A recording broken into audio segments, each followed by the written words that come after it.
What's up guys, and welcome back to the Cobra YouTube channel and to my first game review of the year, which is for Dying Light 2 Stay Human, an action role-playing survival horror video game developed and published by Polish studio Techland, and it is the sequel to 2015's Dying Light. It's out now on Microsoft Windows, PlayStation 4 and 5, Xbox One and Xbox Series X and S. Like the first Dying Light, this sequel is essentially a zombie action survival game, but with a lot more scope and character. 20 years have passed since the events in Haran, and we now find ourselves in the fractured city of Villador, which has 7 distinct regions full of small camps and settlements dotted around its streets and rooftops. There is one large city left within distance of your character's starting point called the City, and it is here where you spend most of your time. You play as Aiden, a pilgrim who travels between settlements to deliver goods or information, but you are now searching for your long lost sister, who you have heard might be somewhere inside the city's walls.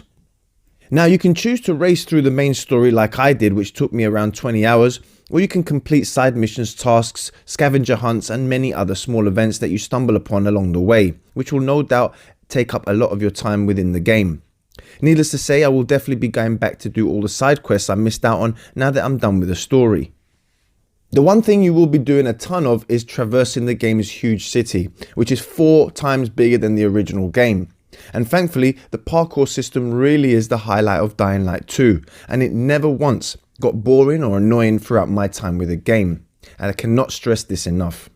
Whenever the story was dragging or any bugs popped up or a mission was too generic, I would soon forget about all that after chaining together some awesome parkour moves throughout the city's streets and rooftops.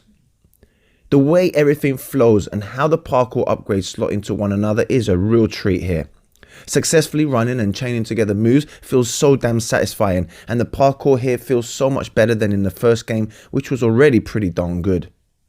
The combat has also been refined and feels much better than ever. It's mainly melee based, although you do get access to ranged weapons later on, and fights are real brutal. You can swing a 1- or 2-handed weapon, block or dodge, with good timing being essential. The skill tree is much more streamlined this time too. Plus, unlocked skills can add extra moves to the mix, and eventually, once you are fully upgraded, you'll become an unstoppable force, laying waste to any zombie or human that gets in your way. The game also has some superb ragdoll physics.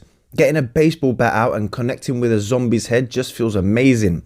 Add in an almost unlimited amount of custom mods to your weapons and you'll get even more gruesome endings. It's all great fun and it never gets old. Here! He's here!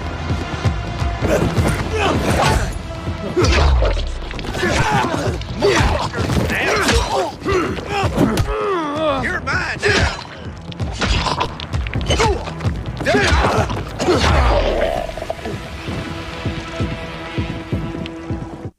Another returning feature is the time, day and night cycle that is equally important to its mechanics. Some missions need to be completed at night, some in the daytime, while many give you the choice. However, you will need to play it smart with most of them, as things change for the worst and get much harder at night time, and it's here where the horror and the tense moments really play out. You will encounter a few of the undead during the day, but the streets get really crammed with all sorts of nasties at night, especially when coming across a volatile who returned from the previous game. If you see one of these guys early on in the game, trust me, just run.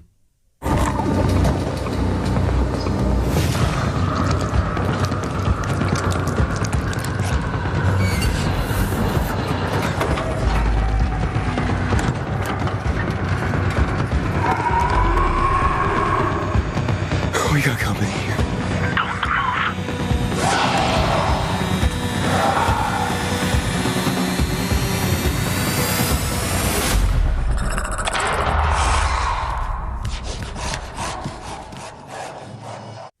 On the flip side, the interiors of buildings named Dark Zones will host far more enemies if you opt to tackle an internal quest when it's light outside, as the zombies shelter at this time of day. The day-night cycle is fairly rapid, and you can force one or another by sleeping in a safe house or UV areas where zombies cannot step foot in.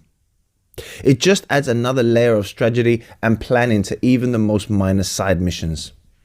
Then there are special types of infected, stronger or faster mutations that take more than a few hits. While as you travel further into the city, you also realize that even the most basic of enemies get stronger as you level up.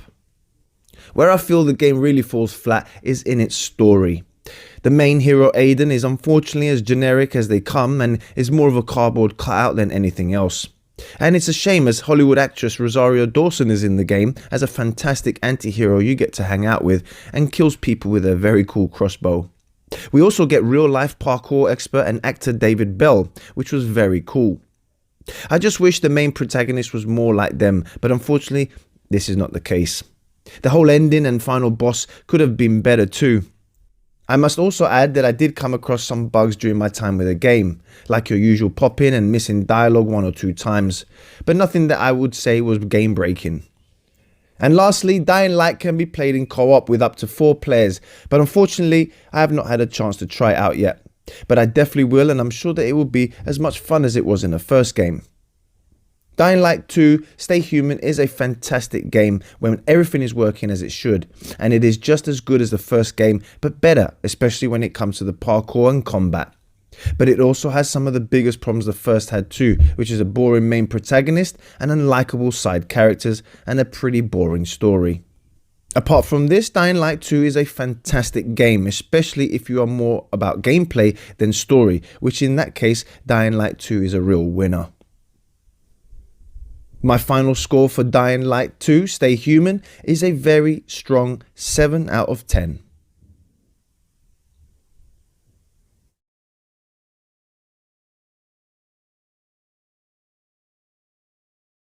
Thank you guys so much for watching.